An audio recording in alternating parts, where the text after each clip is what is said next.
So I've been telling the story for well over a decade now about how 15 years ago I came to this real turning point in my life, in my leadership, in my whole world. I just came to this massive turning point, and it happened in what I used to call the week from hell.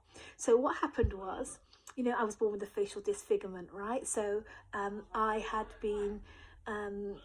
been through a process of going from birth to early adulthood, having corrective surgery on my face.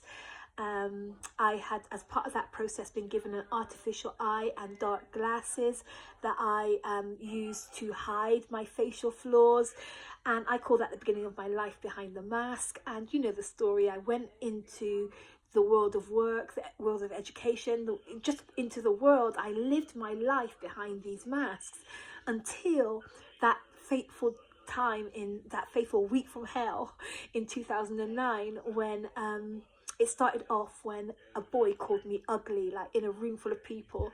He called me ugly, and oh my God, his words really hurt. Like they punched me in the heart.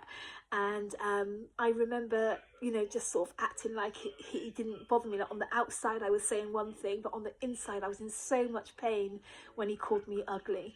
And then the very next day, something happened. Like, these kids came up to me and pointed to my face. They laughed at me, they mocked me, and they ran away, like the very next day. And then the very next day after that, I'm walking along the street, and this man, he's coming towards me, I'm walking towards him, and our eyes meet, and he sees me. He says, "What the fuck?"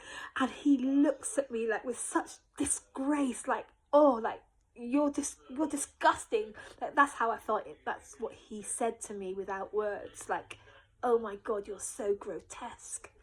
Anyway, carried on walking, and that same place in my heart that had been sore from the 2 days before was punched again. And that's how the week unfolded, until it culminated when, just my little niece, who I love dearly, found my artificial eye on the side and just got so freaked out by it that she didn't want to speak to me, she didn't want to look at me, she didn't want me to touch her. And again, by the end of that week, I was just so sore. And it brought me to my knees with my hands up in the air like this, saying, "God, something is really hurting." And I entered into what I call a conversation with God. He said to me, "Dion, why do you have to hide anyway? Like, why don't you let people see the real you, Dion? When are you going to show up for real, Dion?" Like, these questions honestly rocked my world. I'd never asked myself, in all the 40 years that I had been living behind artificial eye and dark glasses, life behind the masking, I had never asked myself why. Like, I just accepted that this is how I have to show up in the world, right? So when I heard myself, I was actually in conversation with God, call that what you will, and I was speaking out loud, and I was saying, I have to show up like this. I have to wear the artificial eye. I have to wear those dark glasses, because look at me. And basically what I was saying was what that man was saying. I'm grotesque. Like, I can't subject people to having to look at the real me. I can't show up like this. It will make people uncomfortable. I can't let people see me. Well, I was speaking out loud at the time. I had my hands up in the air. I was really distressed, and I was speaking out loud in a rant to God. But when I heard myself saying these things about myself, there was another part of me going, "Hold on a minute. That can't be right. Like, when did I decide that? When did I decide that the real me was so unpalatable that I can't bring her to my world?"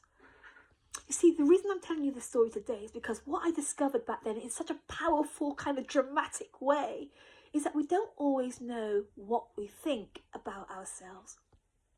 We don't always understand what's going on in there, the thoughts, our self-perception, the way that we the way that we speak about ourselves to ourselves. We don't understand the what we call truth, what we believe, those beliefs that we hold about ourselves. Sometimes they're such BFDLs, they're such big fat dirty lies, but we don't know that we're harboring those thoughts. And it's only in conversation that those thoughts can come out, only in sacred, courageous, powerful, no holds barred, no punches pulled conversations, that kind of stuff can really start to come out, that you can really see the thoughts that are living on the inside of you.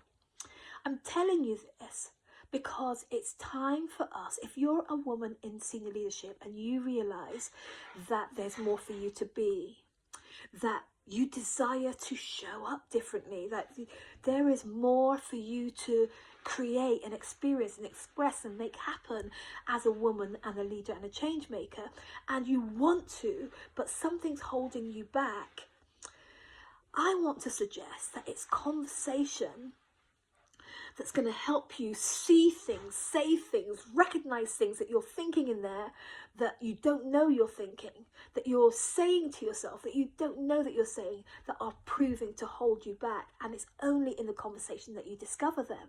It's only in the kind of space where you're allowed, where it's allowed to come up, where space is held for your stuff, your truth, your self-perception, your real narrative to come up, that we can start to face them and handle them. That's what happened in that week from hell. I heard myself telling God that I was so unpalatable that I couldn't possibly show up for real. And when I heard myself saying that, I just well, the rest is history. I was able to tackle it. That created a real turning point in my life, and it's changed my life.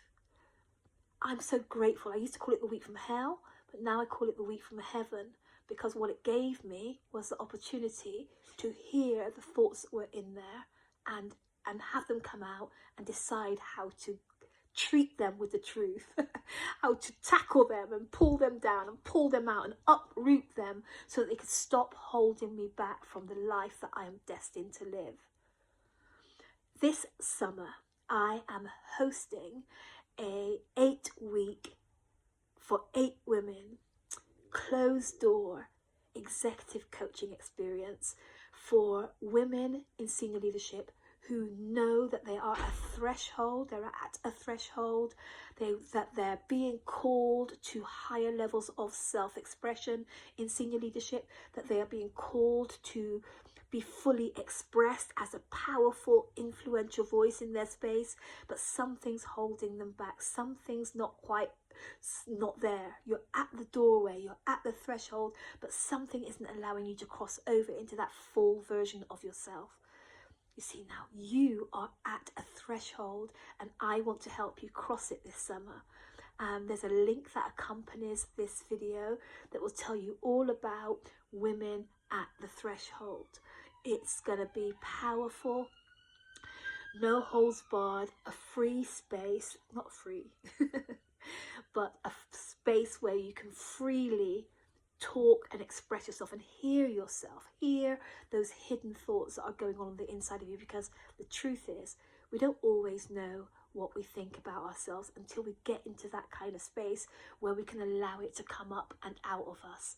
So if this is sounding intriguing, if you're interested, you want to know more about women at the threshold and my plans for this summer to help us to really cross over into new levels of expression and becoming the woman that can create the life that you are longing for, then please check out the link and let's talk.